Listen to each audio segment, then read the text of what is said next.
우리는 이미 2019년도에 한 차례 바우하우스 100주년을 성대하게 기념했습니다. 그런데 왜 2025년에 바우하우스 100주년을 다시 기념하는 걸까요? 그것은 바우하우스 역사의 답이 있는데요. 오늘은 홍익대학교에서 강의 중이신 안영주 교수님을 모시고 바우하우스의 역사와 숨겨져 있는 비하인드 스토리 들어보도록 하겠습니다. 안녕하세요, 교수님. 바우하우스는 독일에 총 3군데 존재하는데요. 먼저 그 부분부터 설명해 주시겠어요?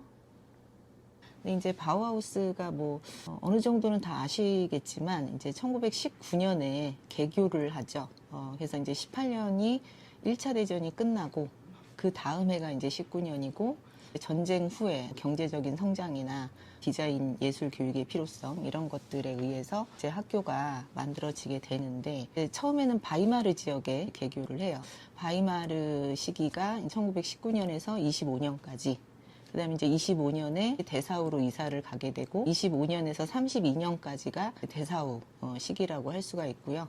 그 다음에 이제 32년에서 33년까지가 베를린으로 이사를 가서 근데 이제 그 베를린 시기는 사실 이렇게 특별한 어떤 역사적인 시기라고 보기에는 좀 어려운 게 나치 때문에 그쪽으로 이제 피신을 해 가서 존속을 하다가 이제 결국은 폐교하게 되는 역사를 맞게 됩니다. 정치적인 상황들이 있어서 이제 그 사회주의 정권이 이제 실각을 하게 되고 약간 이제 민족주의 같은 것들이 그 지역에 조금 이제 부상을 하면서 바우하우스가 약간 공산주의, 사회주의 단체다라는 이제 그 이미지 때문에 바이마르에 더 이상 있게 되질 못해요. 그래서 이제 정부로부터 이제 지원이 끊기고 그래서 이사를 갈 수밖에 없는 상황에서 이제 다음 지역으로 물색을 한 게 데사우였죠. 예. 그런데 왜 바우하우스는 데사우라는 도시로 이전을 했나요? 그때 당시 데사우 시장이 데사우를 좀 알리려고 이제 적극적으로 바우하우스를 유치를 했죠. 그러면서 굉장히 좋은 조건으로 학교 건물을 따로 지어주겠다. 그래서 지금 그런 데사우 건물이 지어졌다고 보시면 될 것 같습니다. 그래서 그 학교 건물도 지원하고 마이스터들의 집도 한 채씩 다 지어서 제공하고 그래서 데사우 지역에 가면 마이스터들이 살았던 집들이 또 이렇게 있어요. 데사우로 가서 좀 본격적으로 산업화, 이제 대량 생산 이런 것들을 실천하게 되는 이제 상황이 돼요. 역사가 비교적 짧은 바우하우스 베를린을 제외하고 바우하우스 바이마르와 바우하우스 데사우의 특징을 얘기해 주시겠어요?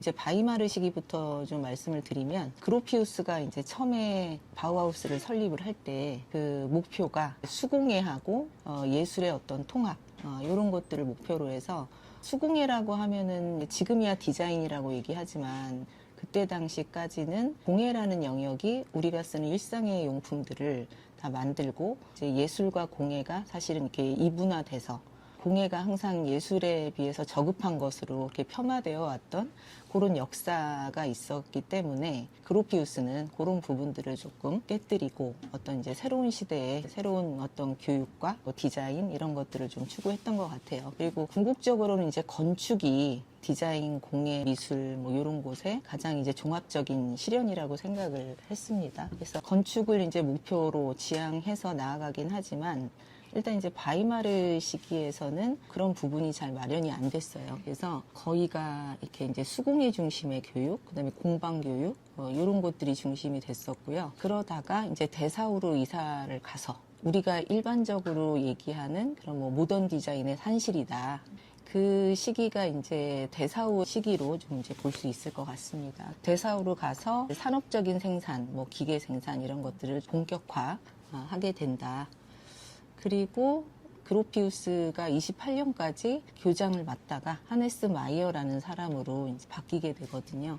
하네스 마이어 시기가 실질적으로 학교의 수익이 가장 높았던 시기이기도 하고 사회주의자였기 때문에 제품의 공동 생산, 그다음에 이제 이런 것들을 대중화시키고 대중을 위한 어떤 제품을 만들고 이런 거에 굉장히 주력했던 시기이기도 합니다.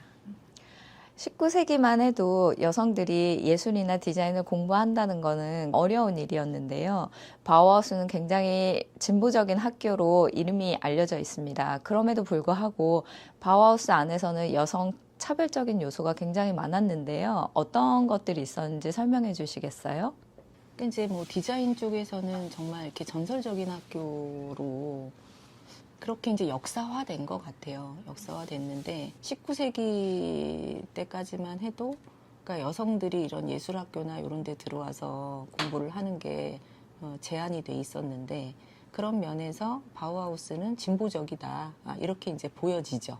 바우하우스의 뭐 창립 선언문이나 이런 데 보면 성별 구분 없이 모든 입학을 허용하고 활동할 수 있게 하겠다라는 이제 취지의 글들이 있지만 막상 이제 여성들이 막 엄청 많이 지원을 하고 이제 들어가서 교육을 받고 생활을 하면서 드러나는 부분은 겉으로 드러나는 평등하고 달리 이제 많은 차별적인 요소들이 있었고 우선 대표적인 차별이라고 하면 예비 교육이 끝나고 공방을 선택을 하는데 이제 자기가 관심 있는 공방으로 갈 수 없다는 거죠. 나는 목공방이 좋아, 금속공방이 좋아, 나는 건축을 하고 싶어서 들어왔어. 이랬지만 대부분의 이제 여성들은 여성의 분야인 직조공방으로 권고를 받아서 강제라고는 하지 않겠지만 권고를 받아서 이제 들어갈 수밖에 없는 그런 상황. 그런 것들이 사실은 좀 자유롭지 못한 상황이라고 할 수가 있죠. 네.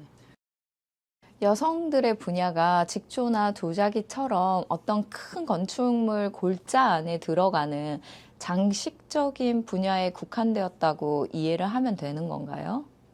여성에 적합한 분야라고 잠정적으로 알려진 바느질하고 뭐 직조하고 천 만들고 텍스타일 분야 그런 게 이제 여성의 분야고 그다음 이제 도자에서도 있었는데 그러니까 봤을 때는 조금 다루기 쉬운 분야 그러니까 재료적으로도 그렇고 그래서 실질적으로 그때 당시에 이제 목공방을 맡았던 마이스터가 그로피우스거든요. 목공방이 여성들에게는 적합하지 않다. 재료 자체가 그리고 이제 작업이 크고 무겁고 이제 여성들이 들어와서 일하는 것을 권하지 않는다. 뭐 이렇게 이제 서신에도 막 얘기를 하고 할 정도로 했으니까 주로 이제 조금 작업이 쉽다 혹은 뭐 재료가 다루기 쉽다 이런 분야들로 여성들을 좀 보냈던 것 같아요.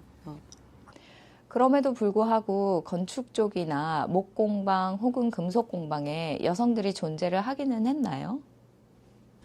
있었죠. 근데 건축은 아니었고 이제 목공방에도 있었고 금속공방에도 있었고 그 목공방에서는 그 알마 지도프 부셔라고 하는 친구가 있었는데 근데 이제 거기에서 그 친구는 나무로 된 아이들 장난감을 만들었어요. 이제 목공방에 가서도 사실은 뭐 큰 뭐 가구나 막 이런 그런 것들을 이제 했다기보다는 뭐 일원이 되긴 했지만 아이들 장난감은 또 어쨌든 그 안에서도 이제 여성적인 테마라고 할까요? 아무튼 그런 것들. 교수님과의 대화를 통해서 바우하우스가 진보적인 학교임에도 불구하고 여성 차별적인 요소가 많았다는 걸 오늘 알게 되었는데요. 그렇다면 오늘날 우리가 바우하우스를 재조명할 때 그런 부분에 대해서 충분히 다루고 있다고 생각하시나요? 그래도 뭐 옛날보다는 많이 좋아졌어요. 그리고 그 2019년에 그때가 이제 바우하우스 100주년이어서 서구나 다른 나라에서는 되게 많은 연구들과 이제 책이 많이 나왔거든요. 그 출판된 내용들에 보면 상당 부분 여성 바우하우스 학생들을 조명하고 남성 중심의 역사가 아니라 그 젠더라든가 아니면은 알려지지 않은 약간 이제 주변적인 이야기들을 이렇게 소개하고 알리는 그런 책들이 많이 나왔죠. 그렇지만 이제 그럼에도 불구하고 여전히 부족하긴 합니다. 부족하고 제가 제 책에서 다루었던 여성 디자이너들이 7명인데 그 친구들 외에도 상당히 많은 여성 디자이너들이 있고 이제 그런 부분들을 이제 조명을 하고 밝혀내고 그런 게 이제 필요하지 않을까 하는 생각은 들어요.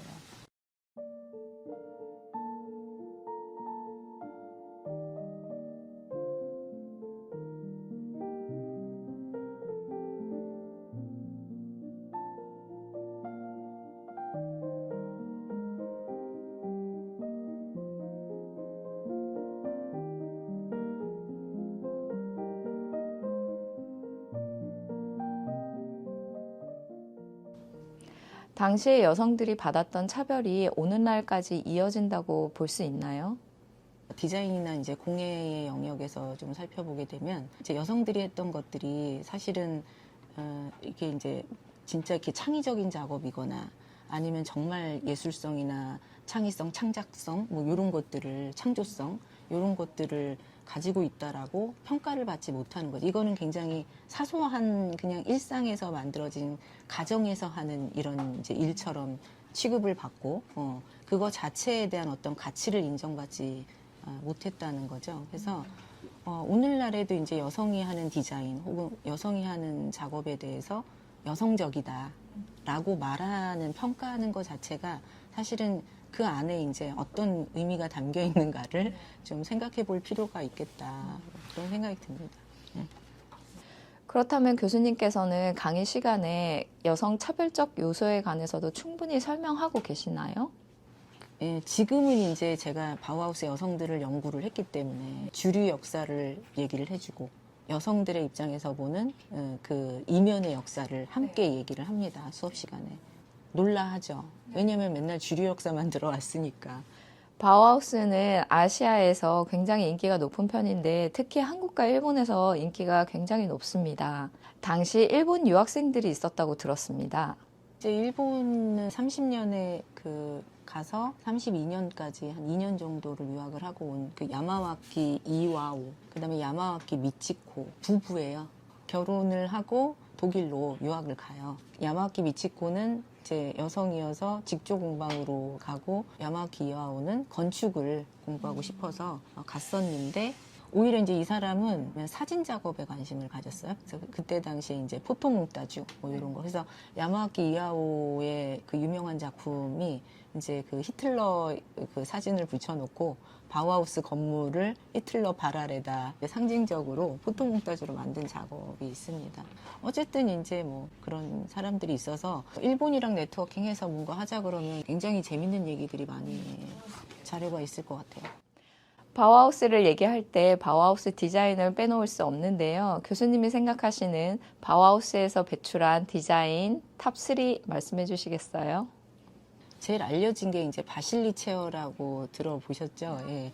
이제 마르셀 브로이어라고 하는 바우하우스의 학생이었어요. 나중에는 이제 마이스터까지 이제 데사우로 이사 오면서는 강의도 하고 교육도 맡아서 이렇게 이제 진행을 하게 되는데 바실리 체어를 어디서 힌트를 얻냐면 자전거 튜브 있죠, 자전거. 튜브 스틸을 이용해서 이제 만든 의자거든요. 일반적으로 바실리 체어라고 이름이 알려져 있는 게 이제 칸딘스키가 이 의자를 굉장히 좋아했다고 해요. 그래서 이제 칸딘스키 방에 놓고 써서 일명 별명처럼 바실리 체어 이렇게 붙었는데 원래 그 이름은 모델 B3예요. 그 마르셀 브로이어가 자기가 만든 의자들 모델에다가 차례차례 이름을 이제 번호를 붙인 거죠. 그리고 뭐 학교 건물, 데사우 학교 건물이 이제 모던 건축에 굉장히 중요한 어떤 또 사례로 그로피우스가 이제 건축을 한 거고 당시에 이제 이 형태 자체가 유리 커튼월이 쫙 돼 있고 평지붕이고 1926년에 이제 완공이 됐으니까 그 시기에 상당히 새로운 형태, 새로운 모습의 이제 건축이라고 할 수 있죠. 그래서 사람들이 이제 와서 사진도 많이 찍고 있는 자료도 많이 남아 있고 그 마이스터들이 그 건물의 옥상에서 기념 사진을 찍은 게 되게 유명한 사진이 있잖아요. 그렇게 해서 이제 알려져 있는 것 같습니다. 그 허버트 바이어라는 또 학생이 있었어요. 바이마르 시기에는 이제 여러 공방들이 있는데 도자 공방이 있었어요. 근데 이제 데사우로 오면서는 가마를 어디다가 만들 수가 없어서 도자 공방은 사라지고 대신에 새롭게 신설이 된 게 인쇄와 광고. 이제 앞으로의 시대는 인쇄와 광고다. 이렇게 해서 그 공방을 하나를 이제 만들었고 거기서 공부했던 학생이 허버트 바이어인데 유니버설 타입이라고 하는 산세리프체의 기하학적인 폰트 타입을 이제 개발을 하고 디자인을 했죠. 그리고 또 재밌는 게 대문자가 없어요. 대문자와 소문자를 나눠 쓰는 것 자체가 비효율적이라고 생각을 했고 이제 소문자로만 이루어진 게 통일감이 있고 시각적으로 더 균형감 있게 보인다라는 거고 대문자가 갖고 있는 어떤 문화적인 의미가 대문자는 권위이고 그다음에 위계 질서, 전통 뭐 이런 것들을 상징적인 의미가 있기 때문에 대문자를 없애고 이제 민주적이고 평등한 형태로 텍스트를 만들어서 소통을 하고자 한 그런 이제 의도가 담겨 있죠.